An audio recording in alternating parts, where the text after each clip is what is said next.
Welcome to the Winnetka Village Council special meeting for November 12th, 2024. I'd like to call the meeting to order and ask everyone in the room to please mute your cell phones or other electronic devices. And I'll ask Rob to do a roll call for attendance. Thank you. Trustee Apatow? Here. Trustee Horsick? Here. Trustee Handler? Here. Trustee Dearborn? Here. Trustee Dahlman? Here. President Rintz. Here. All right, item 2 is the pledge, and tonight Troop 20 Life Scout Jack Rosenthal will lead the council in the pledge.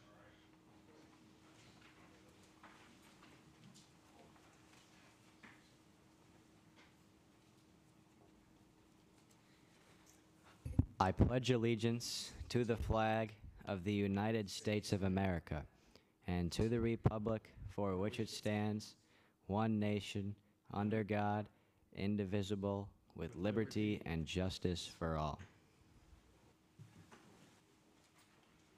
Thank you, Jack. Jack will be back. Okay, public comment. This is the time of the evening when anybody who wishes to address the council on any item that is not on the agenda, you can come on up to the microphone, and our first is Rocky. Evening, everyone. I thought while the market is still somewhat fresh in our minds, that I would give you a recap of 2024 and a look at 2025. On behalf of the Chamber, I'd like to say so many thank yous to the Village, the Winnetka Park District, Winnetka Police, Winnetka Fire, and Public Works. Without you, we could not do this. In 2024, we hosted over 130 different vendors. Of those vendors, we had 50 new vendors for the first time at our market. We had 44 full-time vendors, which means they would come more than 7 times.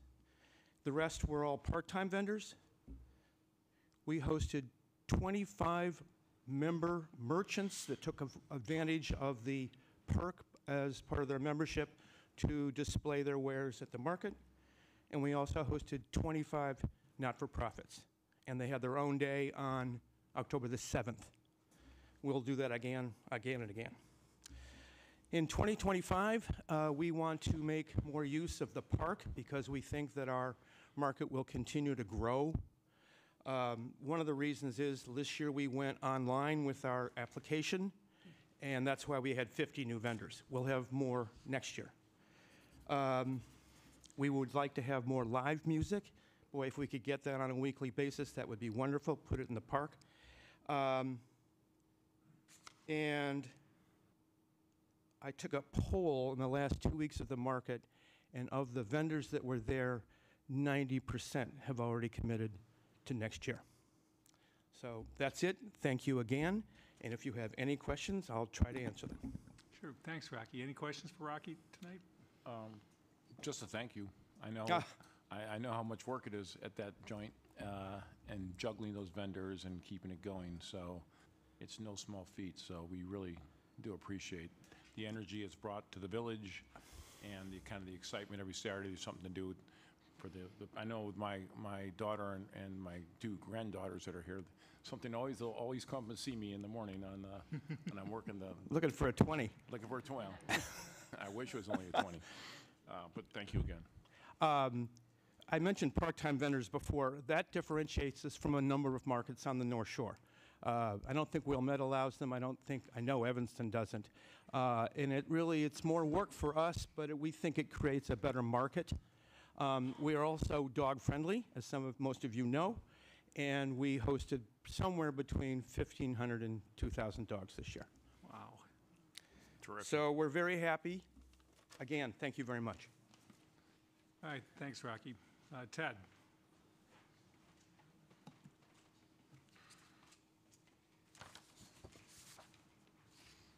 Hi. So I wanted to bring up a couple things. This is all kind of like prelude. So first, in the next month, it'll be 6-month anniversary for when the public body is supposed to review its closed session meeting minutes. And as you know, there are still meeting minutes that have been closed regarding the sale of property, which seems like there's no reason that they should be closed any longer and they should be released, and I'll bring that up again next month. But then I wanted to talk about the village's use of state power. So, you know, I said I wouldn't say much, but then I saw this article in the Tribune where Mr. Friedman said, and he's not here, but he said that in regards to the fact that the trespassing ordinance violation was dismissed, that the agreement accomplished both goals of, oh, there he is, hi. Both goals of, you know, I guess making a statement that no member of the public is allowed to go into like enclosed by a construction fence. So I don't really think that's what the agreement said. I know that the village asserted that, but I mean, I thought we were putting this behind us, so I was a little disappointed to see that. I just want to say that I don't believe that's true, and I believe that it represents a unlawful use of state authority. But that's what I wanted to talk about. So I'm going to be sending you guys a long email, and it's going to discuss the ordinary high water mark versus the still water line, accretions, how we determine what the lake is and who owns what. And there's also, I think, pretty clearly a difference, although there may be a property line, that doesn't necessarily imply that the state gave up citizens or the public's access rights under the public trust doctrine, and that'll be all in a rather lengthy email. And I have a letter to forward as well. But the reason I bring this up is because going forward, there will be a beach to the south of Centennial that will be clearly public. And while anyone may bring a trespassing violation, I guess I could say that, you know, you were trespassing on village land, even though I don't own the land. I mean, if the police enforce that and they don't do the appropriate thing, if they don't have probable cause, then of course the police open themselves up to civil liability. And I think it's important that the village establish before things happen exactly how they're going to deal with this, because that beach to the south is all public. It's all public. There's a nice patio out over the beach that's all public, and I can see potentially someone saying, that's my property and you're not allowed there, and then calling the village, and then unfortunately be putting another police officer at risk personally of being in violation of civil rights law. So we'll talk about this over the next few months, I hope, because I think the village needs to make a statement about where and what the police will enforce. Oh, and there can't be trespassing without notice. And just because you're not in the water doesn't mean that you've been given notice that you're on private land. Would anybody else like to speak? Seeing none, I will close public comment and we'll move forward. Okay, item 4, am I on? Yeah. Item 4 tonight is Havlicek Forest 100th Anniversary Proclamation. Tonight, in honor of the 100th anniversary of Victor Havlicek Florist and Greenhouse, we celebrate, honor, and extend our heartfelt congratulations to the Havlicek and Welter family. And so we have a proclamation for him this evening. Whereas in 1924, the Havlicek family opened Victor Havlicek Florist and Greenhouses, and since that time, the 4th generation family-owned business has proudly served the North Shore community, offering exceptional floral and horticultural expertise. And whereas the legacy of Victor Havlicek Florist and Greenhouses began with Frank Havlicek Sr., who was born in Czechoslovakia in 1872, studied horticulture, and brought his passion and expertise to the United States in 1906.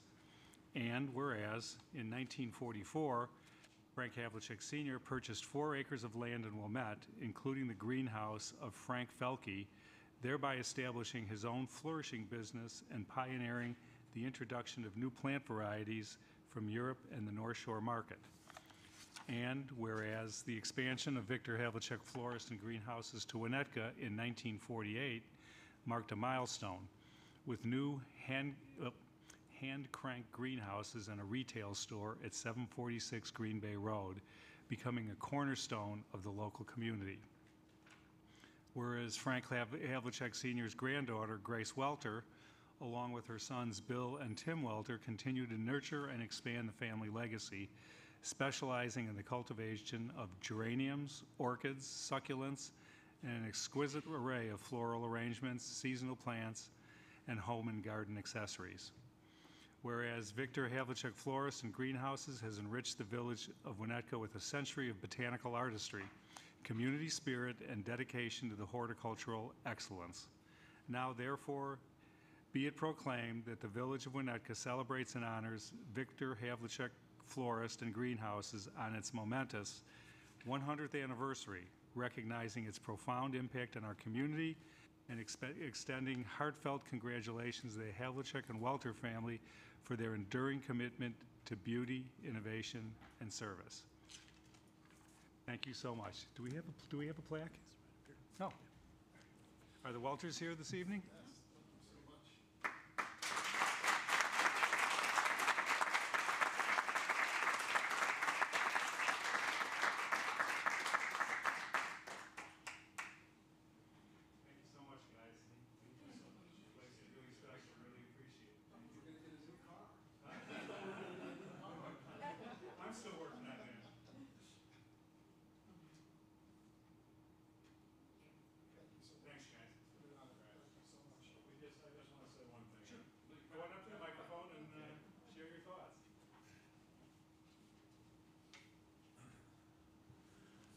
This is really a fantastic honor that the village has bestowed on our family. Unfortunately, we're very sorry that our mother couldn't be here today. She had a little health issue and was really sorry that she couldn't make it here today. But with her guidance and my brother and myself's will, we'd like to continue and really appreciate the village for bestowing this on us. Thank you very much.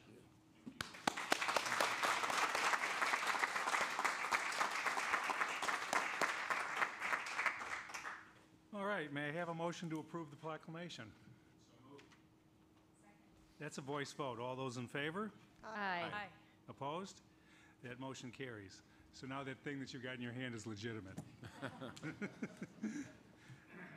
Okay, second item on presentations this evening is an Eagle Scout presentation by Jack Rosenthal. He's here to present his project, so Jack, you can come on up and take it away.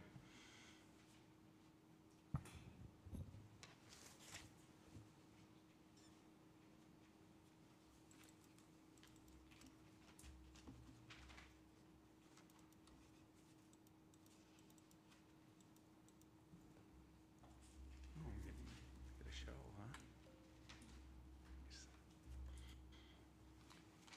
It's a long password.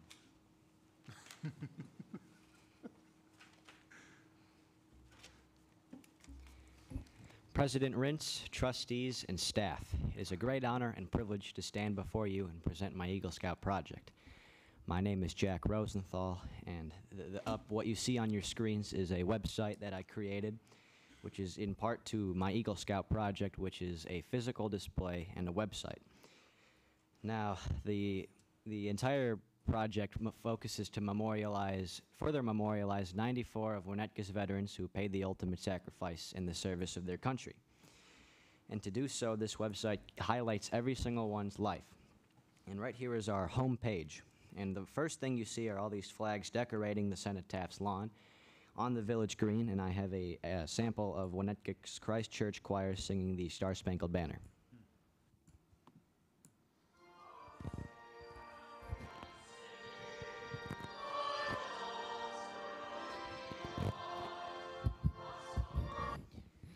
So that's an excerpt of it. We wanted to make this very patriotic. And so right here is the plaque that'll be on the village green. It'll be installed on the project site in the spring. Now right here is a QR code that can take you to the project site, and I'll keep this up later. But first, I want to go over the rest of the plaque. As you can see here, we have a Braille inscription that was certified by the Hadley Institute in Winnetka. And there is a quote from the Gettysburg Address that Abraham Lincoln delivered with further Braille connotation that signifies this is a QR code. If you scroll down, you can see on the right a speech by Congressman Brad Schneider, and on the left it will be a speech by Captain Phil Hosa. And we unveiled this in a surprise ceremony yesterday, and so that's why there's no video yet, but that'll be up there soon. So this is just the home page. If you go up, you can see that we have 5 different tabs here, and our Veterans tab is the next page here. So you can see our 5 wars: the Civil War, World War I, World War II, the Korean War, and Vietnam.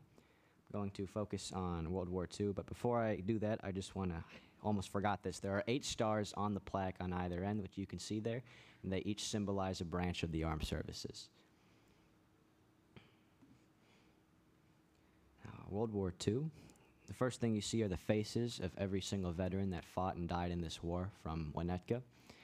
And I'm going to start with Arthur John Ogdahl. It's alphabetical. Now you can see his personal information, his biography, and a video version of the biography, which I will play for you now. Just a small part of it. Arthur John Ogdahl was the 59th Veteran casualty of World War II. He was born in Norway sometime during 19... This worked a little earlier, but it's exactly what was on the text version of this, but in front of the cenotaph and with flag bearers. There's also a comments page where you can leave remembrances, pictures, and information in case you have something that none of us could find. As I speak on the behalf of over 100 different people who helped put on this project over the course of about 7 months. They put in over 800 hours. Now next up is our map, and this is where every veteran lived in Winnetka in relation to the cenotaph, which is right here, and it's color-coded by war. So by clicking on each little teardrop, you can see the veterans' names and where they lived, and you can view it in Google Maps. And if you don't want to see all these World War II veterans, because there are a lot, you can zoom out and you can see just the World War I's or the Vietnams. You can do whatever you want with that. And that's the map part. For the history, this is an essay I wrote about the village green and the cenotaph itself. And there's a lot in this that's very interesting that I compiled through looking at old newspaper articles and other resources thanks to the Winnetka Historical Society. Finally, we have our credits page where you can view a biographical transcript of each veteran and the sources we used. And you can click on each source and it'll take you right there.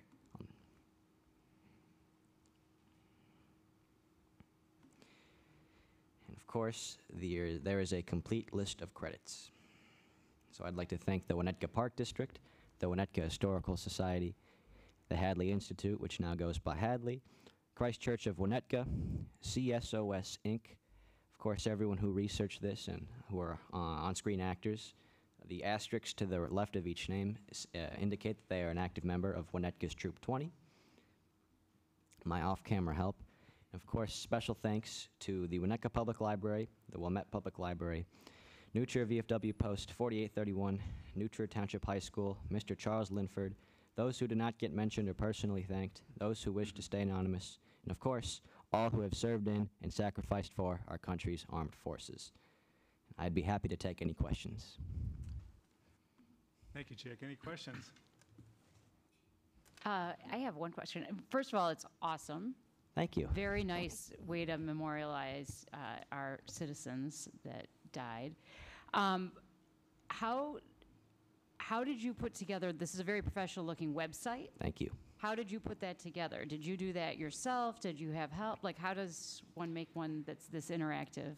So I used a website called Wix, which builds other websites. And because I only used the free plan, only one person could edit it. So I took that responsibility and I put a lot of time into this. And so yeah, it's a Wix website essentially.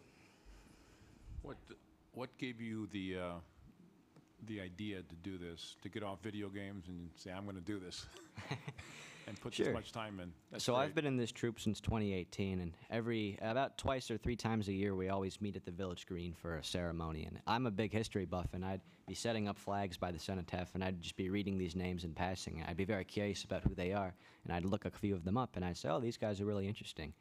And it's they've done so much for us. It's the least we can do to provide a little history and life back to them. That's great. Thanks. Thank you. So, So will this be always at this web address if we want to explore? And I'm a history major and buff as well, so I'm just fascinated by this. Would love to know more about the veterans. Yes, so the URL up top is currently what we have, and I can change it if you pay a monthly subscription. But also, there's a QR code up there which you all can scan now if you'd like to be taken to the website, and I'll leave this up. But the QR code will be permanent and on the project site. Thank you. Well, Jack, that was an awesome job. I'm really, really impressed with the amount of work. You said 800 hours in total? Roughly, yes. Wow. That's impressive. Thank you. Is this your last project before you are elevated to Eagle? Yes, this is my Eagle project, so once this is done, I'll have a few meetings, submit some paperwork, and then I'll have my board of review. Fantastic. Thank you. Well, this is a big step in the right direction. Thank you so much for your time this evening, Jack. I Thank really you. appreciate I'd it. like to add one more thing. Sure. The plaque itself, I have a copy of it here. This is not the finalized design yet. We're looking for something more like this, but I just wanted to clarify that. Oh, sure. Okay. Well, we'll look for it the next time we're out at the Village Green for sure. Thank you. We're going to be dedicating this in the spring as well. Cool. So I hope to see you all there. Thank you. Thank you.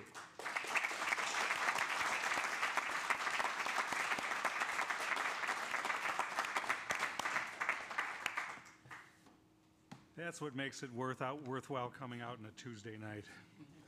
Thank you so much, Jack. All right, we'll be moving forward now. Item 5 this evening is the establishment of the consent agenda. And does any trustee wish to remove any item on the consent agenda for a separate vote? Seeing none, may I have a motion to approve the final form of the consent agenda? So moved. Second? That's a voice vote. All those in favor? Aye. Aye. Opposed? That motion carries. Now we have the approval of the consent agenda, and I will ask Rob to read the items on the consent agenda. Thank you. Approval of Village Council minutes for October 15th, 2024, regular meeting. Approval of the warrant list dated September 23rd, 2024 through October 18, 2024 in the amount of $1,687,255.09.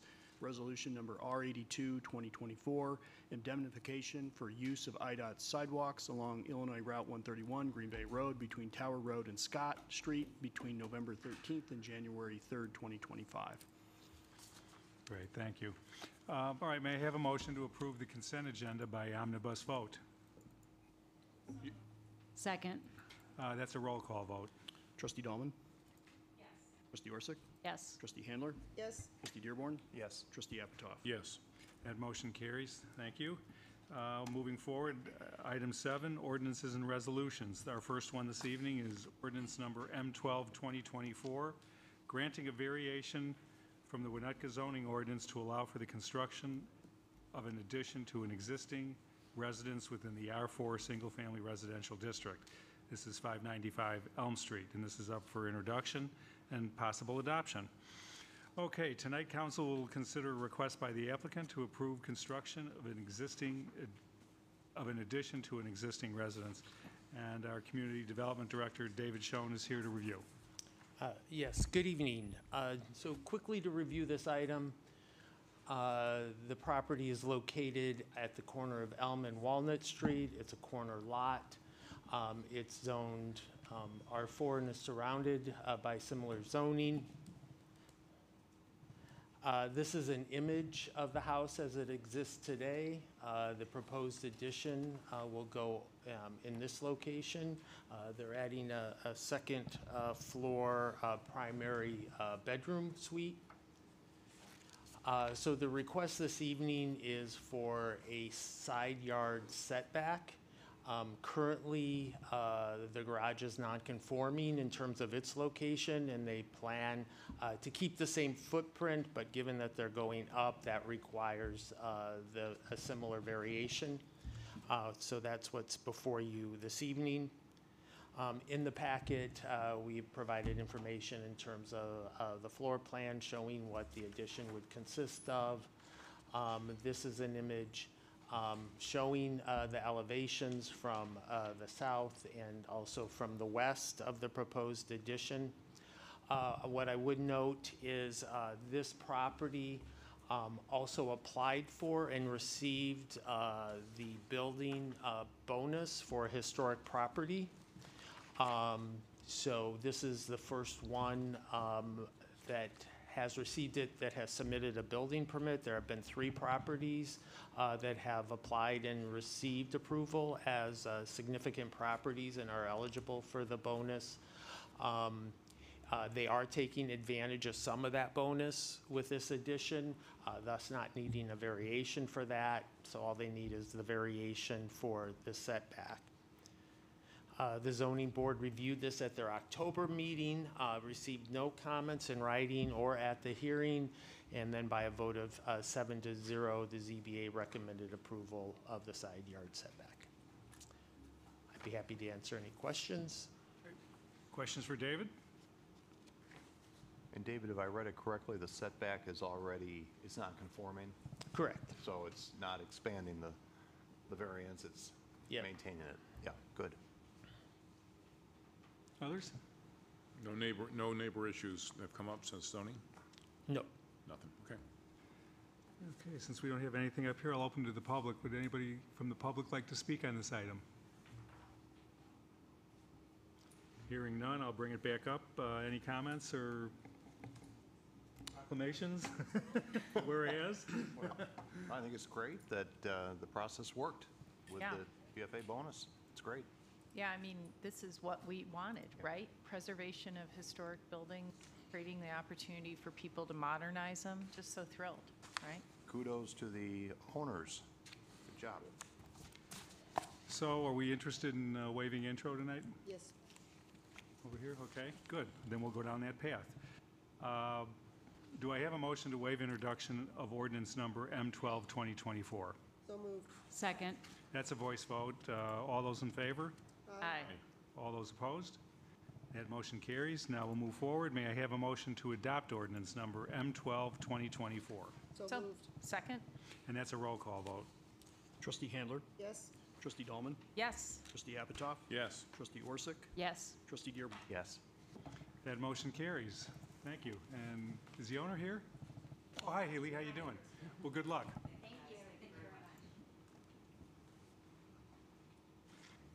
All right, we'll move forward then, and item B this evening is ordinance number M13, 2024, granting a final approval of a plan development, with certain zoning modifications and exceptions for 791 Elm Street. This is a public hearing, introduction, possible adoption. A public hearing on the ordinance granting final approval of the plan development for 791 Elm Street, Chase Bank, has been advertised for tonight's meeting. Tonight, council will consider the proposed ordinance and a resolution related to the plan development approving a final plat of consolidation. The public hearing regarding the plan development at 791 Elm Street, Chase Bank, is now open. Village Attorney Peter Friedman will review the guidelines for the public hearing tonight.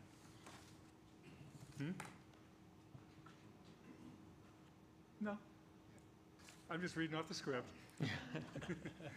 So you can blame him or her. Are we going to hear from staff first? I think we're going to hear Okay, from well, staff first, and then Assuming we'll that Peter did his review, we'll move do forward. staff first, then we'll have public comment, and then we'll go to the council. Oh, and there's going to be an oath, Correct. right? Yeah. Okay, just so everybody understands. So do you do that now?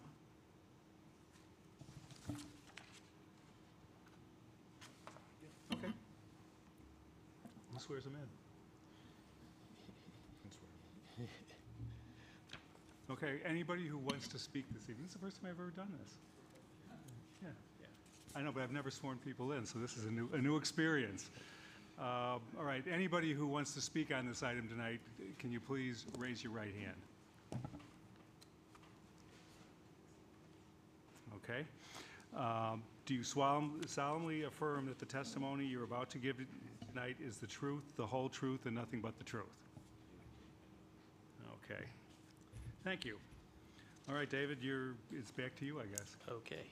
So tonight, the council is considering introduction and adoption of the approval documents for the proposed Chase Bank at the corner of Elm Street and Green Bay Road.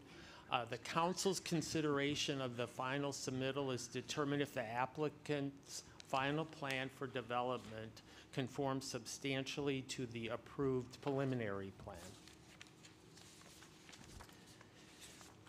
During the council's review and approval of the preliminary plan, the council asked the applicant to work on some refinements to the exterior building design.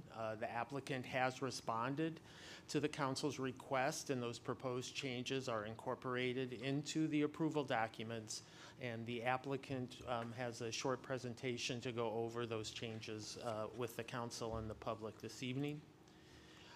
With the preliminary plan development approval, the development agreement also included a condition that the applicant prepare a plan to minimize, to the extent possible, reasonably possible, interference with the businesses and pedestrian and vehicular traffic.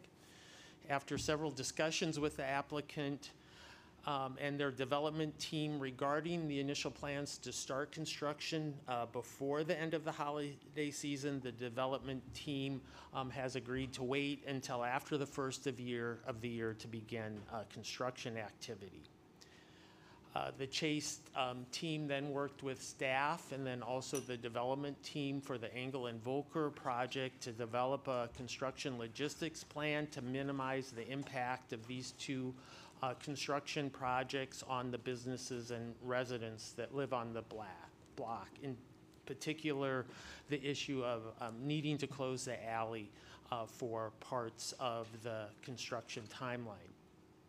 So after putting together this plan in October, Liz DeChant, our economic development coordinator, and I went out to every business on the block and provided business owners or managers with a letter summarizing the construction logistics plan for the project. We left a copy of the letter. If the business owner or manager wasn't there, we left a letter for them and asked them to reach out to us, asked their staff to have them reach out to us. All the retail businesses were very appreciative of the village's efforts to work with Chase Bank to have construction to start after the holiday season. We also emailed the letter or mailed the letter to the property owners of buildings on the block, as well as left a copy of the letter with all of the residential units on the block. As I previously stated, they plan to start construction this coming January and have indicated, if all goes as planned, hope to be substantially completed in February of 2026. So with that, I'll turn it over to the Chase Bank team, who will review their proposed changes.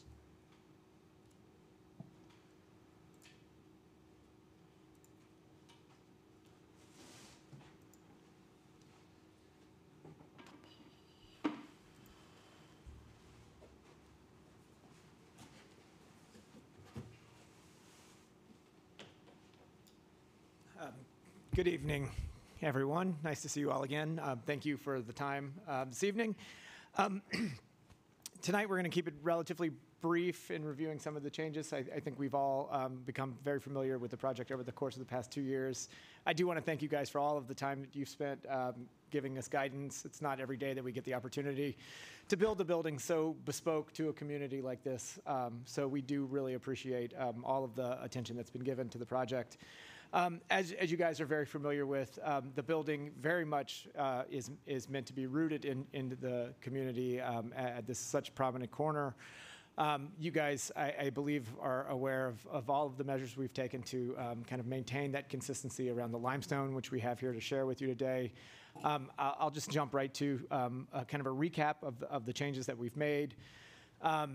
The big change has been really just the continued refinement of some of the details, really the reduction of the perceived bulk on the corner, the increased size of the windows and the glass on the corner to really create a lantern and kind of a beacon on that prominent corner, up to 17% increasing of the glass size, And then I believe, without going through each one of these individually, the thing that we're most proud of is the commissioning of what is really intended to be an art piece at the corner of the building. This frieze at the very top of the building that is custom to Winnetka, really making it a one-of-a-kind feature for the community. With that, I'd love to spend a moment this evening just sharing with you the materials that we believe will be in direct harmony with all of the adjacent buildings. All of them are rooted in a lot of study that's been comparing them to other bricks in the neighborhood, making sure we have the right species of limestone, making sure we have glass that doesn't look like a shiny office building, but something that feels like it belongs here in town. So with that, if you would permit me, I'll just grab the samples and put them out on the table here.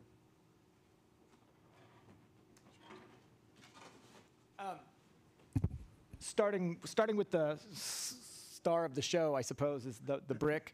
This building will feature a variety of different brick and decorative brickwork, from soldier course to sailor course to herringbone to standard running bond, all of which will be in this tone of brick. It's not intended to match specifically any building in the community, but really just be in harmony with the browns and the red tones you see throughout the neighborhood.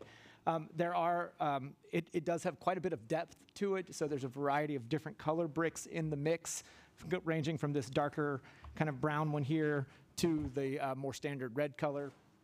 It's also something that's called a velour finish, which I'll walk by with you guys. It gives the face of the brick a little bit of a rusticated finish, so it doesn't feel like a shiny new penny, but it feels like it has a little bit more of a hand-worn quality to it. So it's quite heavy, so I'll kind of just walk around.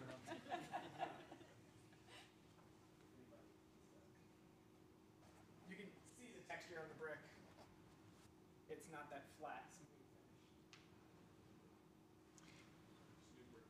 It is new brick, correct. What mortar color? It's a standard mortar color, similar to the tone of the Indiana limestone, which you'll see next. Okay.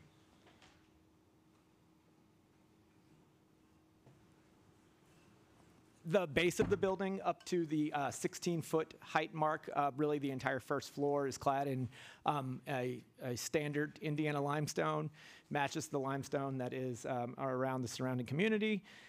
It is, as the name would suggest, from Indiana. The building will feature this stone, but in two different textures. The base of the building and the surround of all of the storefront of the ground floor has a slightly more rusticated textured finish, just to give it a little bit more interest and a little bit more of that hand-troweled, kind of hand-carved aesthetic.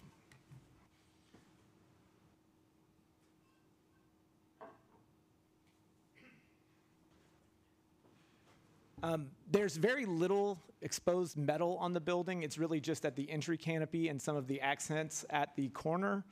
The corner has a fluting to it, which is just kind of a vertical ribbing to give it a little bit more of a decorative texture.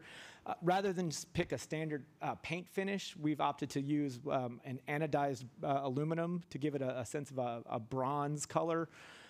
It feels much more, has much more depth than a standard paint finish. And you can start to see the natural kind of graining of the metal come through in an anodized finish. So we think this will be a really nice complement to the brick and the stone. This one's easy to pass around.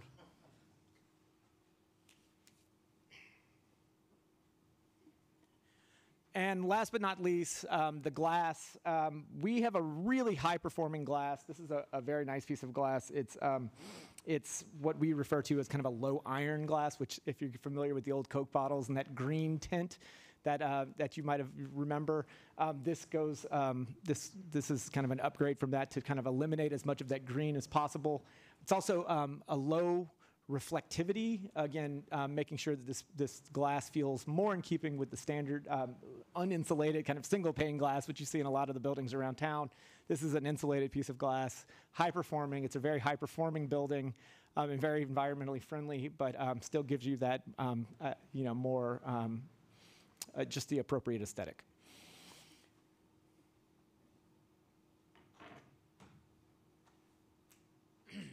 The metal that was just passed around surrounds each of the windows, giving the windows a little bit more of a trimmed finish. There's some profiling that's built in. I think I've shared with you guys from in the past, so that the windows do feel like they're the kind of decorative, more double hung style window, in keeping with the village. The biggest change, I think, beyond the ones we've discussed previously from what was submitted in the previous preliminary submission, is that increased parapet height. And I think, as we've mentioned, we did raise the parapet in just the northern and westernmost portions of the building to provide better screening to the solar panels that would sit on top of the roof. Again, this intending to be a very sustainable, very environmentally friendly building, but wanting to make sure that the solar panels didn't become eyesores or something that's really seen from the sidewalk. And so that slight increase of parapet height will eliminate the sight lines from any pedestrians that walk by. With that, again, thank you guys very much for all of the guidance that we've received over the past 2 years. And if you have any questions, please feel free. All right, any questions for the applicant? Well, I don't really have a question, but this has been a long and winding road. As we know, I feel like you've been here many times through other commissions as well. There's been a lot of work on this, David. Thank you for your efforts on this. For the Plan Development Commission and then the trustees that received this, I don't know, a year and a half ago or so. There were a few up here. They know who they are, that made some really looked at this in depth and put you back to the drawing board to certain respects for what I think is really an important building. You've taken it as such. I think we're very fortunate to have Chase plant their flag in Winnetka, continue to plant their flag in Winnetka. And I just, the process was a tough one for you to go through, but you did it. And we're about to embark on a year and a quarter of misery over there in terms of the construction, but you worked with the retailers. David, thank you, and Liz for that. That's really important. So I think in a lot of respects, this one, as I say, took a village, and here we are. So thank you. Thank you. Bob, I would say the process kind of emphasizes how important we think that corner is.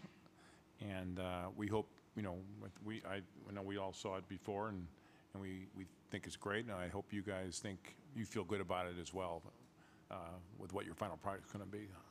We're very proud. Thank you very much. Good. I'd like to say thank you as well. I know it's been a challenging, it's the process, okay? I mean, you guys go through it all the time, and we're no different here. I particularly appreciate your willingness to roll up your sleeves after the last meeting and pay attention to the things that were mentioned up here. And I'm thrilled that you were able to figure out how to use more of that freeze pattern, because that is going to be an amazing detail, and it's something that's going to really define this building for a long, long time. And it's these little touches like that, and I think you hit it right on the head. Good job. Thank you very much. So, anybody else? Okay, it's on here.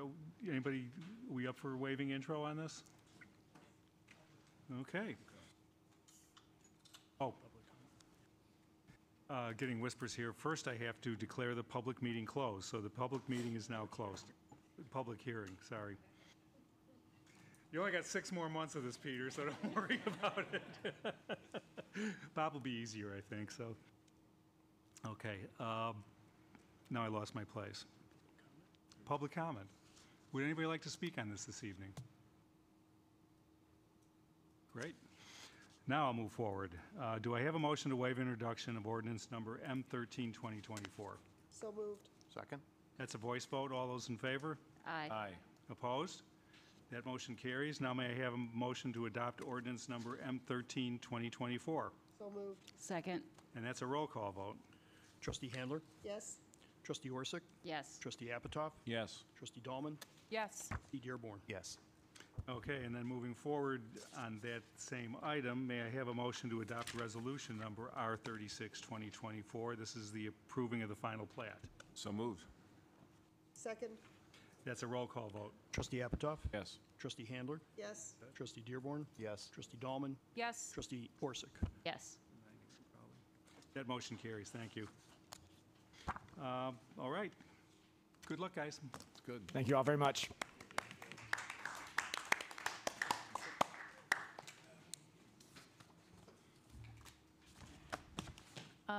President Rintz, did we do reports? It's a special meeting, Special meeting. so it didn't have the normal format, Okay. but if you want, No. but that's why it's. Point of order. Commercial, you can give it at the end. Okay.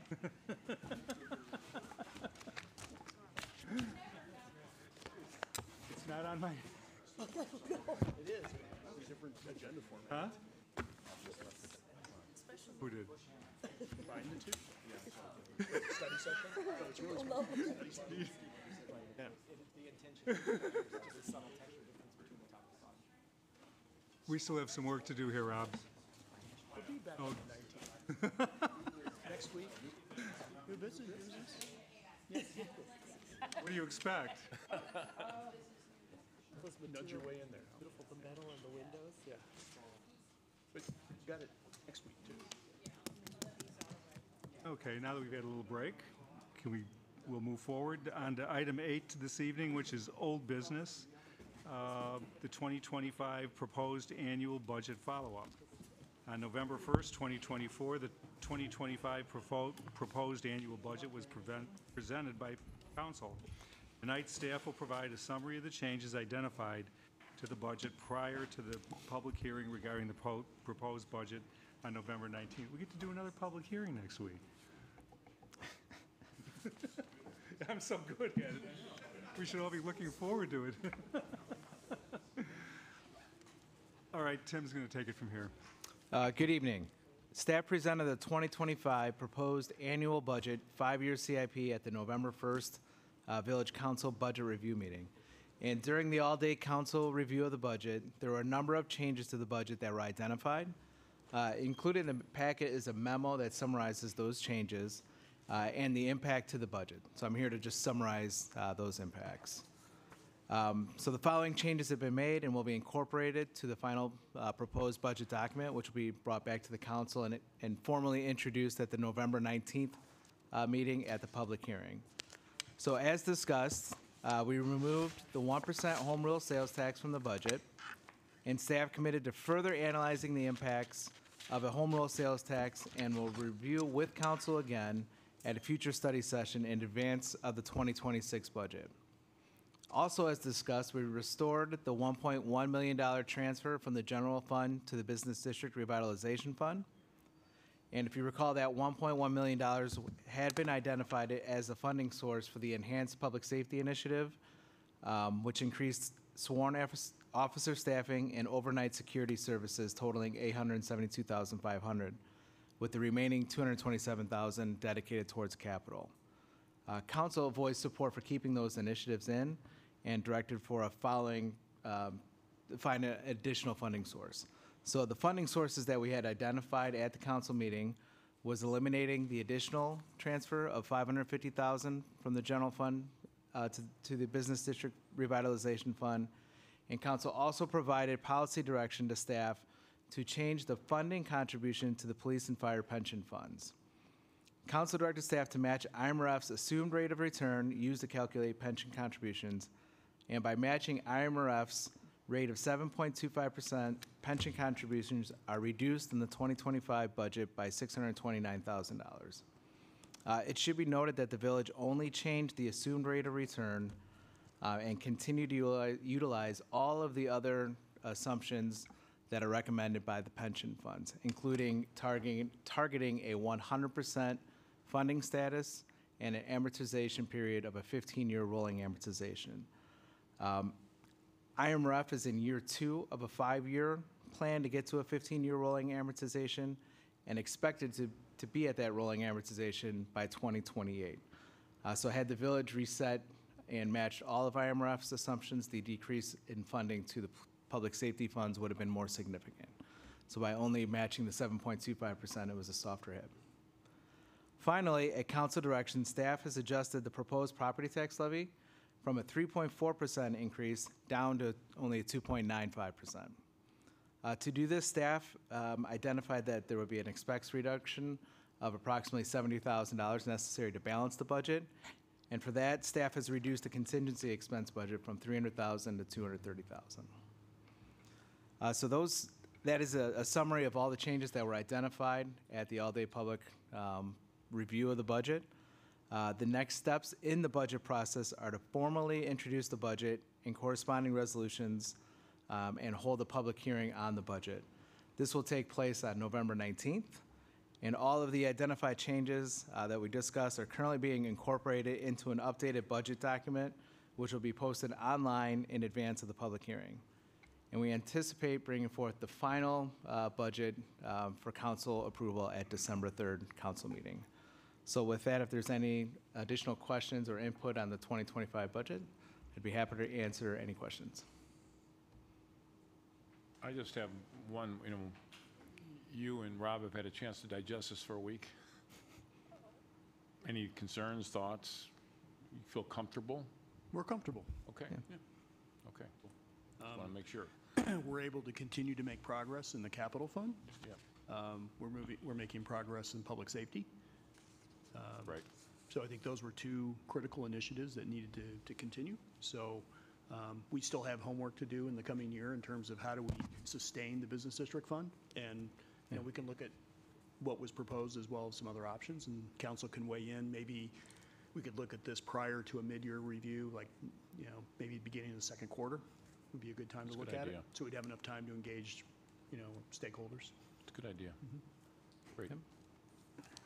How do you feel about reducing the contingency? What if we have like a huge snow year? Does that keep you up at night?